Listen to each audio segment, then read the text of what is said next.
So if we look at, how do we tie compensation to the values that our employees have? Traditionally, as I mentioned, we focus on cash. Well, if we give them more money, maybe they'll stay. If we give them more money, they'll perform in the way that we want. If we tie the money to those performance metrics, we'll get what we want. And sometimes that works and sometimes it doesn't. But the tools that we have under the cash category are base salary, and that's typically a big negotiating point for people. Where am I going to start? And then what is the path forward from there, which goes down to this training development opportunity.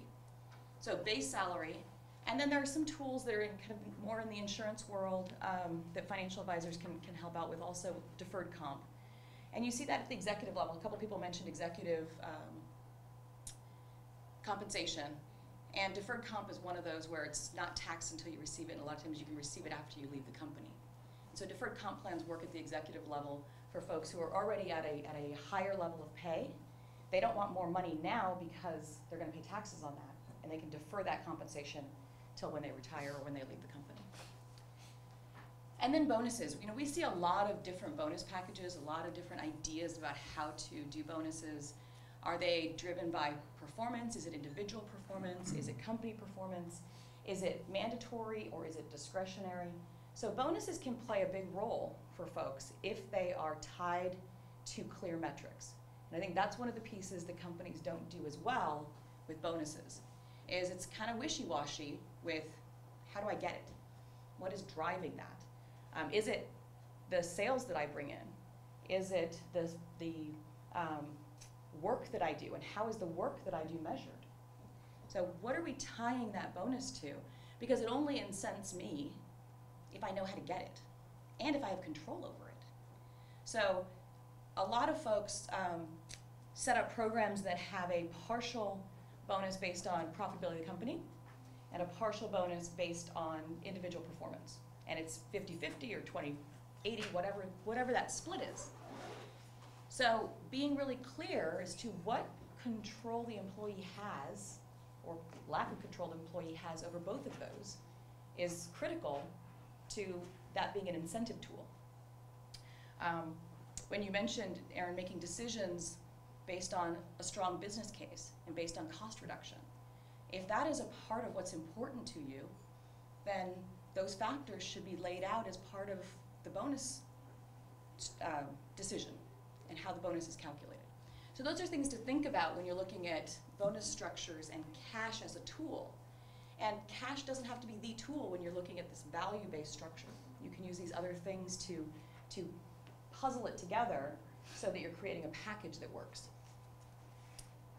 With benefits, you have the traditional benefit structures, your medical, dental, 401k, and that's really expensive for a lot of small businesses. It's not available for quite a few small businesses. So there are things that are, flex spending. There's HSAs, there's other tools.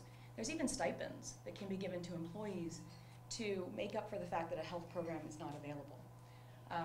So yeah, these are really important and they're valuable, but thinking again about what is the cost to the business of having to invest in medical, dental, vision versus some of the alternative tools out there. So what is it that your employees need? How many of them need it? And can you work around it for your business?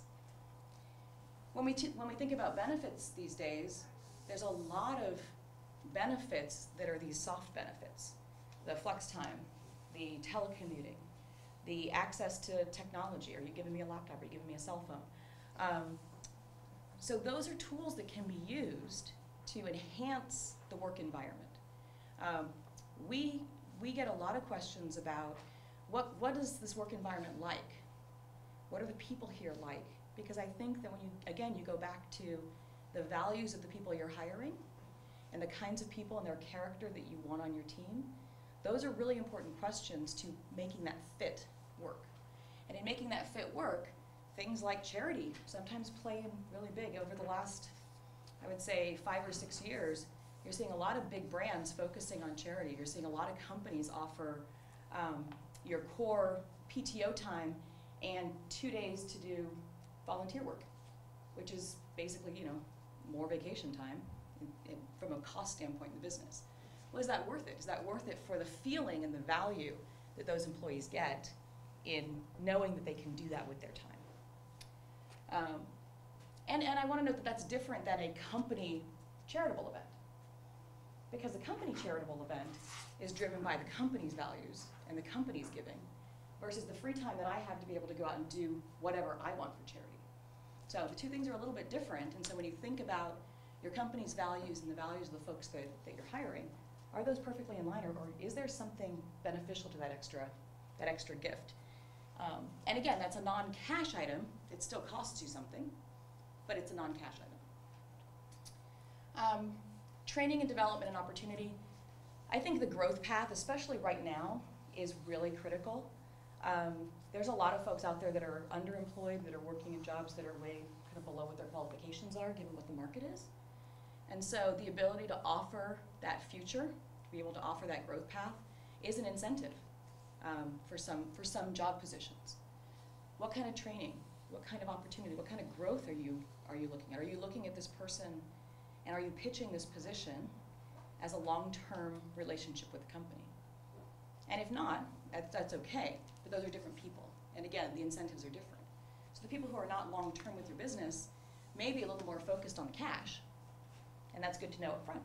It's just, these are good ways of thinking about your questions that you're gonna ask folks, and thinking about how you're gonna take a current employee and move them in the company. So if you look at talent that you have internally, do you ask them the questions about where do you wanna go? What is your next step in this company?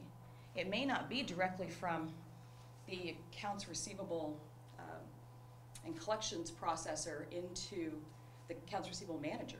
That may not be the path for them. Maybe they want to do marketing. Maybe they want to be in sales. But understanding what their goals are and where they might be able to move into the company that's broader than that path that is traditionally in place is a beneficial way of looking at and pitching your company to them and why they want to stay here rather than go someplace else. I heard a couple of folks talking about equity and ownership in the business, and I like the idea of thinking like an owner in contrast with being an owner. Two different concepts. We have folks come in fairly often that talk about wanting to give equity to employees. And the first question that I ask is, why? What are we trying to accomplish here? Because my instinct, especially for smaller businesses, is that you're creating a level of complexity that you may not want.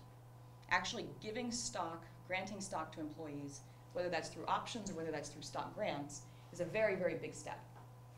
It adds complexity to your corporate governance, to your decision making, and again, depending on what kind of business you are, it's going to be a different model. Publicly held businesses, it's a different thing. High-tech businesses, a different thing. Small, closely held businesses, really think hard about it. Alternatives to that, though, are profit sharing. Phantom stock is another variation on that. And what that means is that the employees have the ability to share in the profits and or have a false ownership in the business. So when you sell the company, they actually get 2% of that, or they get 2% of the dividends, but they don't actually have the decision-making power and the voting power that would go with true ownership. So again, in thinking about the idea of we want them to think like owners, we want them to participate like owners, what is it that we're really thinking? Is that driven by sharing in the profits? Is that becoming an owner and a successor to the business at a later time? Because those types of questions are going to drive whether equity directly is the answer or whether it's more like a profit sharing that could be built into a bonus structure instead.